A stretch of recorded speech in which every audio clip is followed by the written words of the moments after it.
자, 12.3 내란 사태 오랫동안 준비한 정황들이 속속들이 보도가 되고 있습니다. 자, 오늘은 또 공석인 헌법재판관 3명, 2명이 먼저 인사청문회에 있는 날인데요. 자, 관련해서 박범계 더불어민주당 의원과 이야기 나눠보겠습니다. 의원님 안녕하십니까? 네, 오랜만에 뵙습니다. 네. 자, 요즘 뭐 많이 바쁘시기도 하고 특히 저는 계속 떠오릅니다. 의원님들이, 국회의원들이, 우리 일반인들이 뭐 좋아하기도 하지만 안 좋아하는 분들은 정치인 하면 안 좋게 생각하다가 그날 계엄 해제하는 날 네. 당일을 생각해 보면 참 고맙다는 생각이 자꾸 들더라고요. 담도 넘고 예. 그 어려운 상황. 그래서 항상 의원님 보면 요새 의원님들 보면 제가 감사하다는 말씀을 항상 드리는데 네. 많은 국민들이 그런 어떤 얘기 좀 들어본 적 없습니까? 아니요, 주위에 이제 또 지역에 내려가면 네. 뭐 제가 이제 민주당에 속해 있긴 하지만 아무튼 민주당에 대해 감사한다. 네. 예, 뭐 국회의원들 요즘에 밥값 한다. 뭐 이런 말씀 많이 하시죠. 그날 아마 손 모아서 기도 예. 들어가게 해달라고, 우리를 살려달라고 그런 국민들 많았던 것 같은데 그렇습니다. 우리 박범계 의원님도 큰 역할도 하시고요. 특히 또 그 이후에 내란 상황들 밝혀내는데 아주 큰 역할을 하고 계시는데 특히 곽종근 전 특수전 사령관 네. 지금 양심 고백을 하면서 많은 사실들을 좀 나왔는데 의원님이 그 내용을 좀 이끌어냈었잖아요. 예. 어떻게 하신 건가요? 네, 뭐 일단 그 곽정근 전 특수전 사령관은 처음부터 국회 나올 때부터 네. 사실은 양심 고백을 하려는 마음을 먹고 나왔는데 네. 그 국방위 이제 전체 회의에서 좌우로 특히 옆에 이진우 수방사령관이 옆에 있었잖아요. 네. 제가 그래서 뭐 하루 종일 관찰하니까 양심 고백을 하기 전에도 그렇고 한 이후로도 그렇고 그 이진우 사령관과 서로 이렇게 뭐 주고받는 말이 그 왜 그래 왜 그렇게 얘기하는 거야 뭐 느낌상 박정근 사령관 또 어쩔 수가 없어 뭐 예. 지금 이렇게 입을 닫고 숨기면 안 된다 이런 느낌이 들었거든요. 박 사령관은 이제 작심을 하고 나왔는데 정작 나와서 얘기를 하려고 하다 보니까 네. 그런 최종적인 결심이 서지 않았고 그런 상태에서 제가 다른 의원님 국민의힘 유영원 의원입니다. 네. 예, 그분이 그 대통령하고 통화했는데 더 지금까지 나온 얘기 말고 어디까지 가고 있느냐라는 그 말 말고 더 추가적인 말이 없느냐 아니면 네. 다른 통화는 없었느냐 이 질문에 그때 상황은 그것이 끝이었습니다라고 하는 게 제 귀에 딱 꽂힌 거예요. 아, 저거다. 그러면 두 번째 통화가 있구나. 더 있구나. 해서 네. 참 뭐 질문을 했고 부드럽게 했잖아요. 네. 소리 더 치기 전에 한번 말씀해 보라고. 네. 그랬더니 침묵하고 그러다가 한 10여 초간 있다가 다시 또 한번 재차 부드럽게 국민에게 속죄하는 길이다 라는 말씀 드리니까 예, 한 거죠. 그렇지만 내용은 말 못한다. 오전에까지는. 예. 근데 오후에 이제 저를 보자고 그래가지고 국회 모처에서 만났는데 그때부터 사실 707 그 특임단장 네. 김현태 대령하고 두 분이 아주 세트입니다. 사령관과 그렇죠. 예, 특임단장. 특전사령관 바로 밑에 특임단장이 그렇습니다. 이제 이 지시를 받았으니까요. 아니, 또 예. 그냥 부하 직속 부하일 뿐만 아니라 굉장히 서로 신뢰하는 예, 그런 관계니까 보냈긴 했겠죠. 그렇죠. 예. 두 분 앉혀놓고 차근히 제가 들었죠. 그러니까 뭐 줄줄줄줄 다 얘기를 하더라고요. 그러니까 정말 중요한 내란죄가 될 수 있는 결정적인 아주 중요한 증거를 스모킹건입니다. 확보한 거예요. 그 네. 내용이 그거잖아요.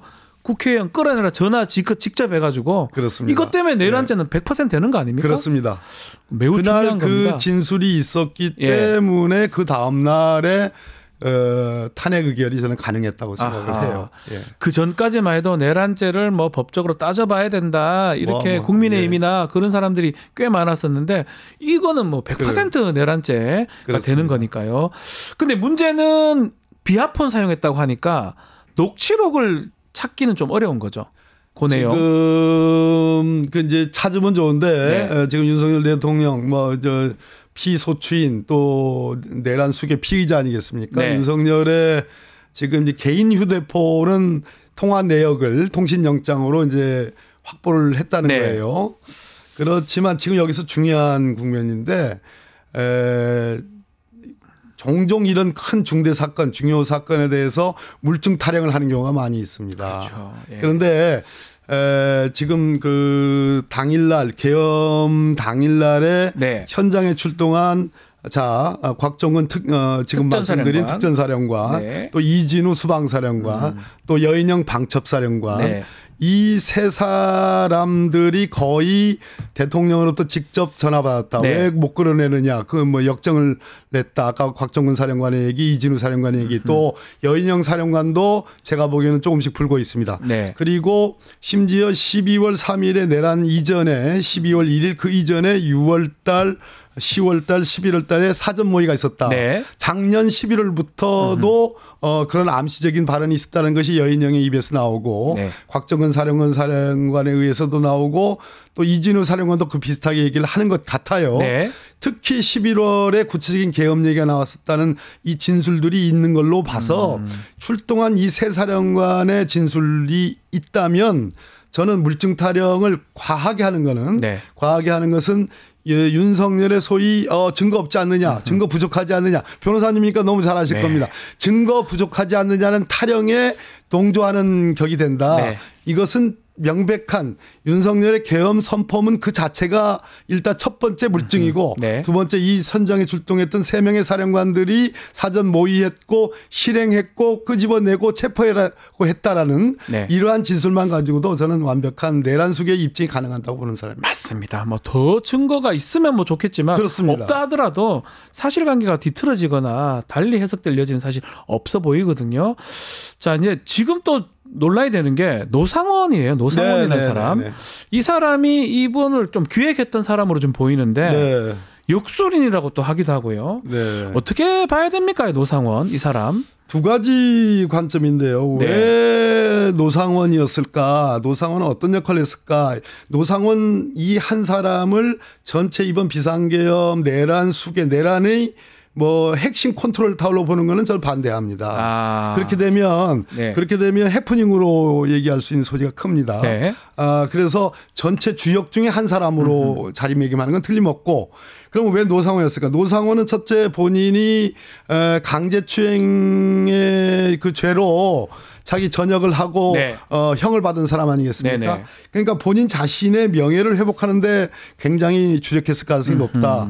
특히 노상원은 이제 대전 사람인데요. 네. 제가 대전 국회의원이지 않습니까? 대전파 뭐 이런 얘기 하더라고요. 대전파 한 사람 아까 네. 곽정은 전 특수전사령관은 양심 고백자 네. 우리가 그렇게 규정해 구속은 됐지만 네. 이 사람의 결정적 증거가 있었으니까 가능했고 이 노상원은 굉장히 제가 그 뒤에 여기저기 알아보니까 굉장히 보수적인 사람 특히 지난 총선과 뭐 이런 역대 선거에 사전 선거에 있어서 부정 선거에 대해서 굉장히 빠져 있는 사람 이런 걸 통해서 윤석열 대통령에게 그런 측면을 주입했을 가능성이 있지 않을까 하는 그런 네. 추정을 해보고 또 본인의 그럼으로써 이 비상계엄의 주역 중에 한 사람으로 참여함으로써 자신의 명예회복을 일거에 확보하려고 했던 사람 아닌가 네. 하는 것이 들고 두 번째는 이 노상원과 문상호 정보사령관. 네. 이 문상호 정보사령관, 이 정보사령관 문제에서는 신원식 국방부 장관 때 소위 그 블랙 요원들의 기밀 유출 사건이 오늘 단독 보도 됐죠. 그렇죠. 그 사건이 있었는데 그것으로 전역을 해야 되는데 결국은 김용희 의원이가 커버를 해줬다는 거 아니겠습니까? 네. 그러면서 김용희 의원 원래도 아는 사이지만 김용희 의원 노상원 문상호로 이어지는 이 계통 라인에서 네. 어떤 기획을 했고 특히 부정선거로 해서 중앙선거관리위원회에 심지어 뭐 노태학 선거관리위원장도 케이블 타인가 한 걸로 네. 묶어가지고 또 두건을 씌워서 체포하려고 했다는 거 아니겠습니까? 그런 것이 중요하고 여기서 그 기갑 이여단장이라고 하는 사람 나오잖아요. 이름이 제가 93회인가. 93회 이름도 참 93회입니다. 93회예요. 예. 기갑 여단장이면 과거 1980년 소위 12.12 군사 쿠데타 그때 동원됐던 부대고 예. 소위 공포로서 중요 시설들을 점거하고 장악하고 시민들에게 공포심을 심어준 그 여단장이란 말이에요. 네. 뭐 30분이면 지금 파주에서 달려온다는 거 아니겠습니까? 근데 이 93회가 그것이 김용현 직속 수사단이든 아니면 정보사 내의 수사 2단이든 저희들이 이제 민주당 진상조사단에서 그렇게 얘기를 하는데 어떻게 기갑 여단장이 그 탱크나 장갑차를 가져가지고 주요 시설 점거하고 시민들께 공포심을 심어주는 거는 뭐 충분히 그려질 수 있는 그림인데 네. 수사단의 단장으로 역할을 했을 가능성이 하려고 했다는 가능성이 있다는 지금 수사단 단장이요. 예, 예. 예. 그런 지금 제보가 있다는 거는 이것은 완전히 군의 위기 질서 설사 계엄령이 절차대로 했다 하더라도 완전한 네. 지금 노상원과 민간인 노상원과 이기갑 여단장을 무슨 탱크를 동하는 것에서 넘어서서 수사 단장으로 네. 하려고 했다라는 이 정황들, 이 의심들, 의혹들을 놓고 보면 완전히 한마디로 속되게 표현하면 개판 비상계엄. 그렇기 때문에 이것만으로도 내란죄를 구성하는 중요한 요소다. 이렇게 얘기하죠. 그 지금 노상원을 썼다는 것도 그렇고 구삼회라는 기갑의 단장을 수사단장으로 하려고 했다는 것들도 말도 안 되는 있을 수가 일이죠. 없는 거죠. 이 사람이 수사에 대해서 뭘 알며? 예, 근데 군사 경찰이나 뭐 그쪽에서 그렇습니다. 해야 되는데. 국방부 조사본부나 방첩사에 저 수사단이 있습니다. 네. 근데 방첩사 수사단장은 이번에 뭐 양심적인 폭로를 한 사람이란 말이에요. 네. 예, 그런 측면에서 구삼의 역할도 굉장히 중요하다. 이런 그러니까 말씀. 몇몇이 딱딱 짜고 니는 수사 역할 잡아들이는 거 부정선거 역할 하라 아마 지시를 한 게 아닌가 생각이 드는데. 그렇습니다. 문제는 그 노상원의 점집에서 그 수첩이 발견됐다면서요. 네네. 그 수첩에서 좀 전모가 드러날 수 있을까요? 아마도 모르겠습니다. 거기서 점을 치면서 머릿속에만 담가놨는지는 모르겠지만 수첩에 어떤 내용들이 있을 가능성이 있죠. 그것이 스모킹건, 이미 스모킹건이 있는 거고 너무 많이 그것을 나와서. 보충하는 추가적인 강력한 증거가 나올 수도 있겠습니다. 자, 한번 지켜봐야 되는데 그 햄버거 회동이 2번에 있었습니다. 네. 노상원이 문상호도 만났고요. 대령들도 만나서 선관위 장악하는 거 얘기를 했던 것 같은데 또 2차 회동 때는 뭐 구삼회도 있었고 김용군이라는 군사 경찰도 있었는데 이렇게 회동의 목적도 계엄을 짜기 위해서 했던 걸로 봐야 됩니까? 여기도 관점이 이제 네. 하나의 팩트로서 앞으로 수사를 통해서 밝혀지겠지만요. 왜 그 민간인들을 이렇게 동원했을까? 그게 궁금해요.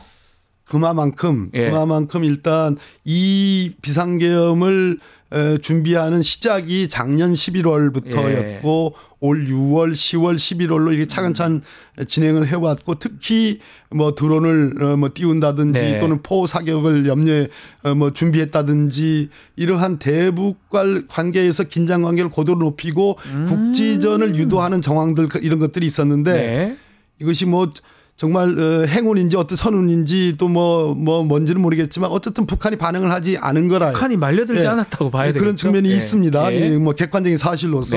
그러니까 거기서 1차적인 그 핀트가 안 맞은 측면이 있고 두 번째는 충분히 김용여 신원식의 역할들이 지금 안 나오지 않습니까? 안보실장 신원식. 신원식이 국방부 장관을 했고 그때부터 준비를 했던 것인데 신원식의 역할들이 지금 나오지 않는 걸로 봐서 또 갑작스럽게 신원식이 안보실장으로 가고 경호처장이었던 김용현을 국방부 장관으로 보내는 것이 저희들이 그때도 좀 이상하긴 그때부터 계엄을 준비하는 거 아니냐라는 얘기들을 했는데 결국은 충분한 인적 자원 완전히 충성스러운 충분한 실제로 사령관들이 다 불고 있고 지금 곽종근 사령관이 문부수로 들어가서 끄집어내라는 증언을 했듯이 신념에 가득 찬 사령관들의 태도를 확보하지 못했다. 윤석열 입장에서는 김용현 입장에서는 그러니까 외곽에 절치부심 명예회복을 노리는 노상원과 같은 보살, 강제추행범, 또 뭐 역시 마찬가지로 저 불명예 전역한 뭐 김모, 저 대령인가 있지 않습니까? 이런 사람들의 힘을 빌려 가지고 계엄에 여러 가지 기획들을 했을 가능성이 없잖아 있다. 이건 김용현이 짠 건데 사령관들도 포섭을 했지만 좀 지금 곽종근 같은 사람 보면 뭔가 확고하지는 않았던 것 같아요. 여인영조차도 여인영도 무릎 꿇고 이러시면 안 됩니다 했다는 거 뭐 자기 일종의 변소 같은 얘기인데. 믿기는 좀 어렵지만 그럼에도 그런 사람들이 있었기 때문에 밖에서 노상원은 확실하다. 노상원도 정보사령관도 했고 사람들을 좀 모으기에 HID에는 모으기에 이게 좋다고 판단했을 수도 있다는 거네요. 그렇습니다. 그리고 뭐 지금 보면 HID를 통해서 소요 같은 거 일으켜서 계엄의 정당성을 계속 쭉 하려고 했던 정황도 보이는 거잖아요.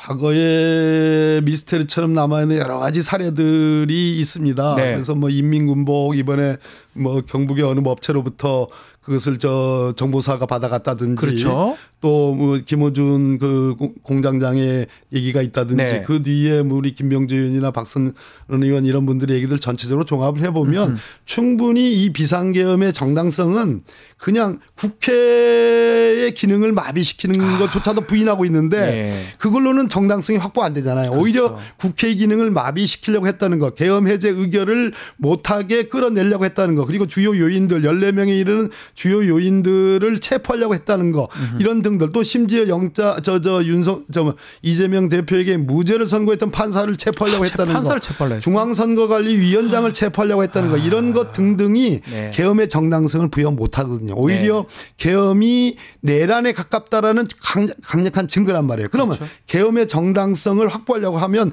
대북관계거든요. 그렇죠. 우리 대한민국과 관련해서는 대북관계에 대한 노심초사가 우리 국민들에게 얼마나 많습니까? 그런데 그런 부분들이 실패했습니다. 예. 그러면 두 번째, 국내에서 내부적인 어떤 소요 사태, 아하. 굉장히 비상적인 사태, 예. 술렁술렁 민심이 술렁거릴 수 있는 사태는 역시 그런 것을 만들어야지 가능하다고 보는 측면에서는 충분히 있을 법한 얘기들이죠. 요 얘기들도 다 조사를 해서 수사를 해서 밝혀내야 되겠죠. 당연히 그렇습니다. 네.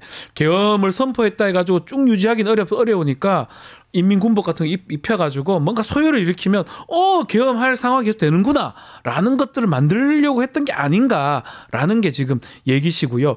자, 이 지금 상황에서 키맨은 누굽니까? 곽종근 사령관처럼 뭔가 추가 양심 고백 있을 수 있습니까?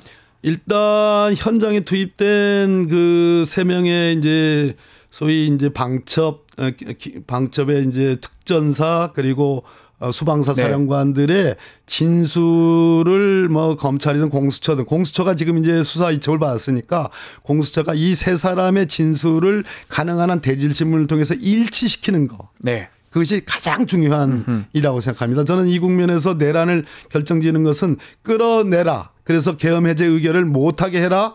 그리고 체포하라. 체포해서 뭐 이 사람들이 지금 중앙선관위의 부정선거 의혹과 관련해서 중요한 역할들을 했던 사람들이다라는 네. 식으로 몰아가는 이 투 트랙이 이번 내란 사태를 증명하는 가장 중요한 것이라고 보는데 거기에 이제 비선 라인에 네. 외부 민간인들이 작용한 거죠. 그랬을 때 글쎄 모르겠습니다. 노상원 전 정보사령관이 어느 정도 지금 자백을 하는지 네. 그건 모르겠습니다. 일단은 가장 중요한 것이 그 세 사령관의 진술을 일치시키는 거. 그것이 가장 중요하다고 봅니다.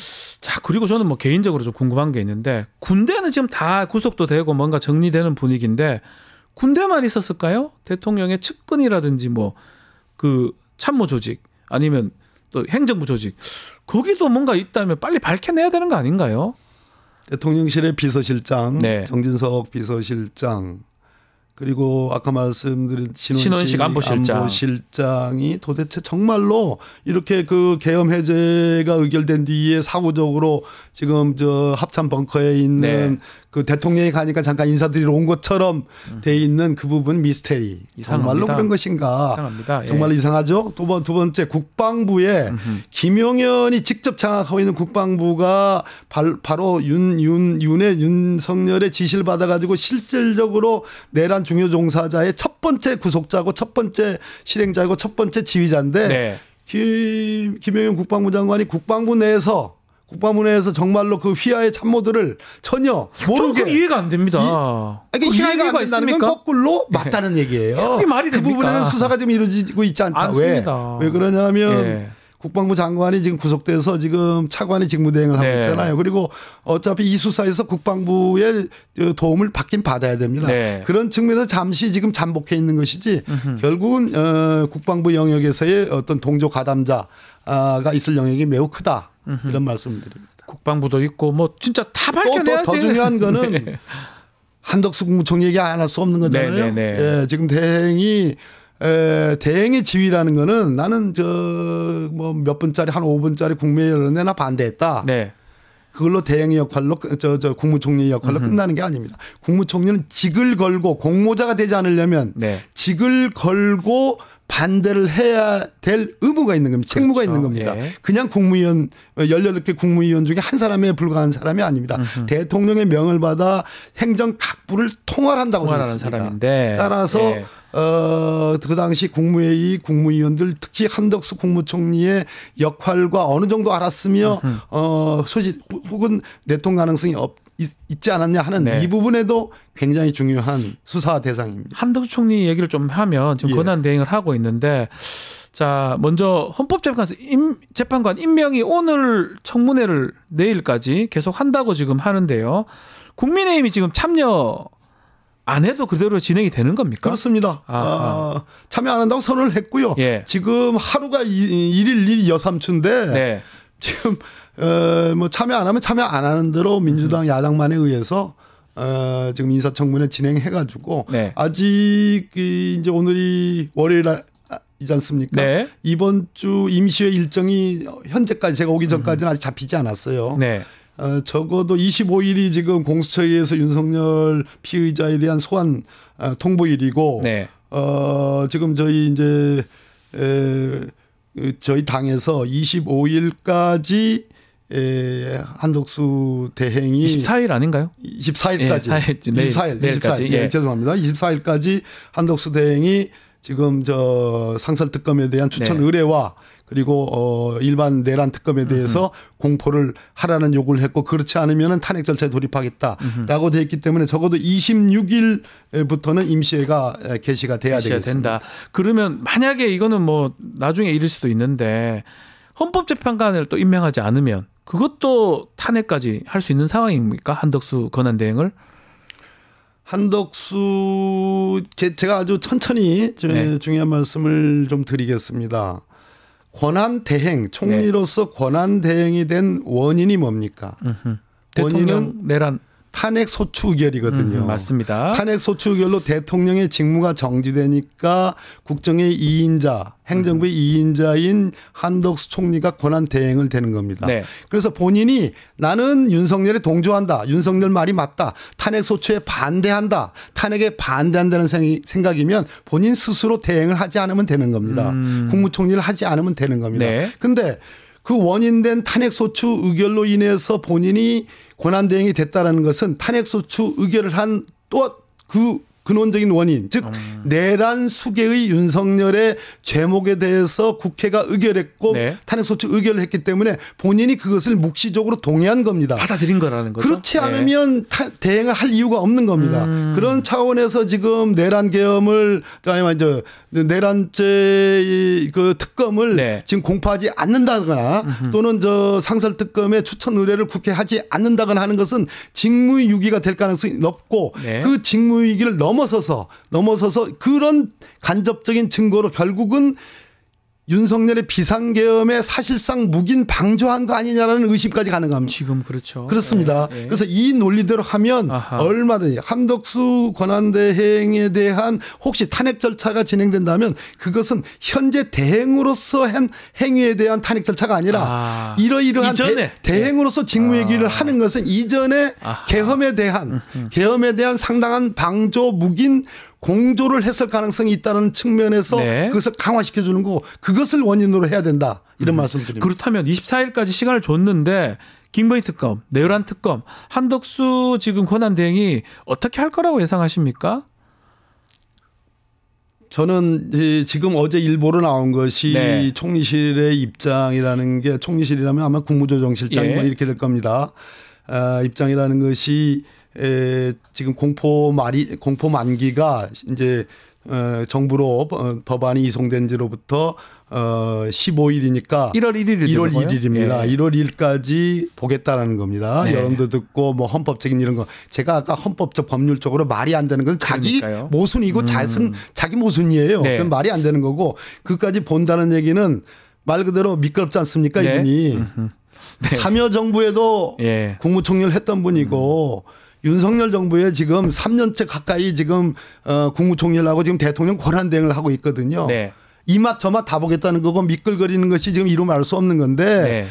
이분이 거기까지 본다. 반반이라는 거예요. 반반. 그럼 결국은 이분의 입장이 중요한 게 아니라 저는 끝까지 보고 수사 과정도 볼 겁니다. 네. 공수처의 수사 역량이나 수사 과정도 볼 겁니다. 25일 소환했는데 네. 그것도 볼 가능성이 있고 모든 변수를 다 감안한 결정을 하는데 그렇다면 그 공포를 할 가능성도 있는 거예요. 그리고 늦게나마 상설특검에 대한 지금 추천 의뢰도 할 가능성도 있습니다. 그거보다 더 중요한 것은 민주당의 태도와 입장이라는 겁니다. 민주당은 적어도 24일 아까 24일까지 이 두 가지를 결정하지 않으면 탄핵 절차에 돌입하겠다. 자, 임시의 회기가 오늘쯤에는 어떻게 잡혀야 될 것 같고 우리 저 국회의장께서 저는 결단을 내리셔야 될 것 같고 적어도 24일, 25일 상관에서 25일 공수처 소환과 함께 소환 절차에 응하지 않을 가능성이 높은데 그것과 관련해서 26일쯤에는 완전한 최종적인 결정을 지금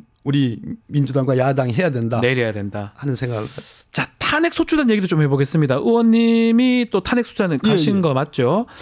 8년 전에도 제가 박근혜 때도 했던 걸로 제가 알고 있는데 그렇습니다. 뭔가 그때랑 지금 좀 다른 점은 있나요? 잘 진행되고 있는 겁니까? 그때는 권성동 의원이 법사위원장이니까 법률적인 탄핵소추위원이고 저는 저 야당 간사였는데 그때 권성동 탄핵소추위원장의 그 회방을 생각하면 그때 뭐 제가 대리인단을 더 늘려야 된다. 또 박근혜의 답변서를 공개해야 된다. 그래가지고 진짜 뭐 책상을 치고 무슨 뭐 개 XX까지 제가 들어가면서 뭐 이런 그 회방을 있었는데 지금은 그게 지금 참여하고 있지 않으니까 탄핵소추단에 지금 국민의힘이 참여하고 있지 않아요. 그런데 권성동 지금 원내대표는 탄핵소추단 아닌 국민의힘의 원내대표로서 지금 이 탄핵소추의 이 도도한 물결을 회방을 넘어서 지금 뭘 하고 있습니까? 지금 만약에 탄핵이 안 되면 탄핵 소추를 발의했던 의원들과 찬성한 의원들은 다 처벌돼야 된다. 이것은 바로 윤석열의 소위 그 탄핵의 원인된 내란에 사실상 방조하는 그런 태도고요. 이것이야말로 제가 말씀드린 윤석열의 소위 대대적 반격을 국민의힘의 주도 세력과 함께하고 있다라는 전증자라고 봅니다. 그래서 국민의힘에 대해서 제가 별도 말씀 하나 더 드릴게요. 아로라고 들어봤습니까? 아로, 이석기 예전 아로 그렇습니다. 아닙니까?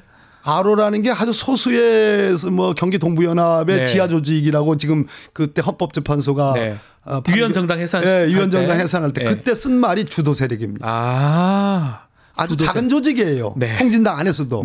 그렇지만 주도 세력이 그러면 전쟁이 일어나는 경우의 시나리오거든요. 압력밥솥으로 폭탄을 만든다. 뭐 이런 허무맹랑한 뭐 이런 얘기들이 있었음에도 불구하고 내란 음모 하나만으로 정당 해산했거든요. 그래서 권성동 원내대표에게 경고합니다. 강을 건너지 마십시오. 내란 동조하는 위헌 정당이 될 수 있다. 이 말씀을 강을 건너지 마십시오. 강을 건너면 안 된다. 주도 세력입니다. 이렇게 되면. 그 얘기 중에 좀 전에도 말씀하셨는데 윤석열이 거대한 반격을 시도하고 있다. 이 말씀은 바로 그 얘기입니다. 이 얘기입니까?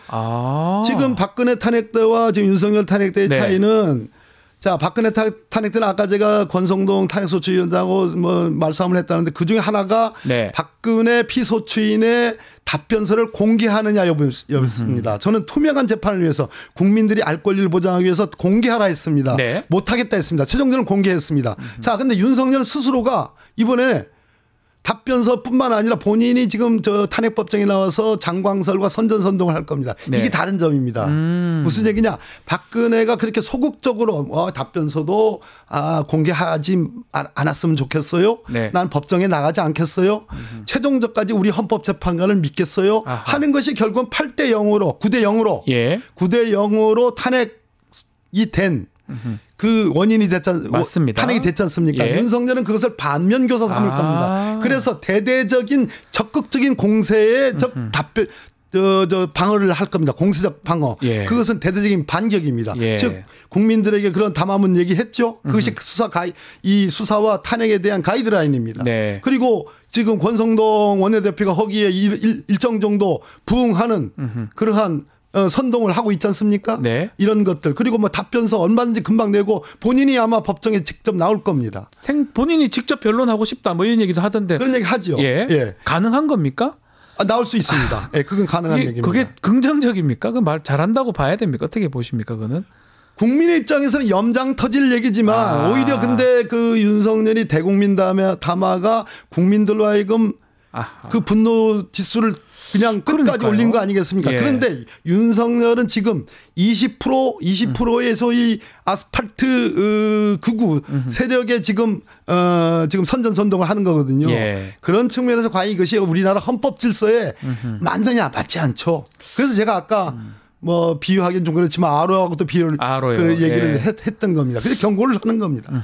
그 마지막으로 지금 수사기관에 계속 불응하고 있고 25일 10시 그날 공조본이 이제 공처가 오라고 했는데 만약에 이때 응하지 않으면 체포도 가능한 겁니까? 긴급 체포 등등. 가능하죠. 근데 네.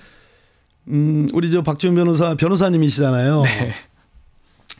검찰의 심우정 검찰총장이 수사권을 공수처로 이첩한 원인을 수사권의 범위 즉 내란죄의 수사권이 있느냐 없느냐와 관련된 직권남용으로 시작을 해서 네. 거기서 관련 범죄로 내란죄로 타고 들어가는 것을 구성을 했다가 네. 비판이 있으니까 그러면 공수처로 넘긴다. 공수처도 똑같은 논리에 직면합니다. 공수처도 내란죄의 직접 수사 대상을 갖고 있지 못해요. 그렇죠. 직권남용으로 시작해가지고 내란죄로 가는 코스예요. 그런데 윤석열은 내란죄에 관해서는 뭐 본인이 불소추 특권을 주장할 수 없지만 직권남용의 경우는 불소추 특권을 주장할 수 있습니다. 맞습니다. 현직 대통령이기 예. 때문에. 그래서 어제 대통령실에서 그 얘기가 나왔습니다. 즉 공수처의 수사권을 다투겠다는 얘기입니다. 와우. 그래서 이런 측면에서 반드시 특검은 어떠한 경우도 반드시 특검은 도입이 돼야 되고 그래서 수사에 대한 복습, 복귀, 리뷰가 돼야 되고 네. 기소는 공수처가 아니라 네. 특검이 해야지 완전 무결한 시비가 없는 저 공소 유지가 아니, 가능하다. 지금 그래서 마지막으로 예. 공수처가 너무 수사를 급히 하지 마라. 잘 두드려서 과거에 기소해서 무죄난 사건들이 너무 많지 않습니까?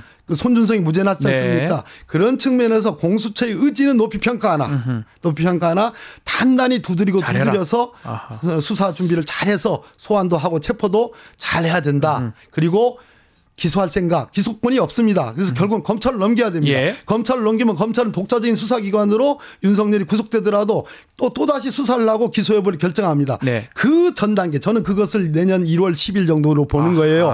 그 전까지는 특검이 반드시 발동돼야 된다. 그 특검법이 통과되고 특검 구성하는 데 시간이 좀 걸리잖아요. 그러니까 10일까지 가능합니까? 그러니까 민주당은 예. 지금 뭐 내란 특검이든 상설 특검이든 민주당과 야당의 주도하에 의해서 지금 특검을 추천하도록 네. 되어 있습니다. 그것도 한덕수 대행이 지금 임명하느냐가 관건인데 민주당은 지금부터 세팅을 다 해놔야 됩니다. 특검 추천 후보들을 세팅을 해놓고 예. 그 후보들과 아주 보완을 전제로 해서 그 후보가 되는 사람들은 적어도 본인이 특검이 되는 경우에 낙점받는 경우에 특검보 둘과 그리고 주요 검사들을 어떻게 배치할 네. 것인지에 대한 기본적인 그 세팅이 돼야 되고 수사기간 준비기간 20일은 열흘로 단축할 수 있어요. 하자마자 딱 될 수 있도록 준비가 돼야 된다. 네, 그런 측면이 좀 중요하다. 엄중한 상황 아니겠습니까? 이거는 예. 탄핵을 의결할 때보다 더 엄중한 지금 그래서 특검이 필요한 그래서 거고. 긴장을 해야 예. 되고 28일 날 이번 주 또다시 주말에 우리 국민들 너무 고생하셨고 네. 너무 감사하고 참 몸둘 바를 모르겠지만 또 우리가 또 함께 동력을 모아야 되겠습니다. 알겠습니다. 자, 오늘 말씀은 여기까지 듣겠습니다. 박범계 더불어민주당 의원과 함께했습니다. 감사합니다. 네, 감사합니다. 유튜브 구독하고 실시간 채팅과 댓글을 남기시면 매일매일 실천 TTCO를 드립니다. 참여 방법은 통통물 어플을 다운로드하고 회원가입과 로그인을 해주세요. 마이페이지에서 나의 회원 고유 번호를 복사해주세요. 유튜브 구독 후 실시간 채팅이나 댓글창에 고유 번호를 한 번만 입력하면 준비 끝! 지금 유튜브 채팅과 댓글 쓰기 참여하고 실천 TTCO 받아가세요.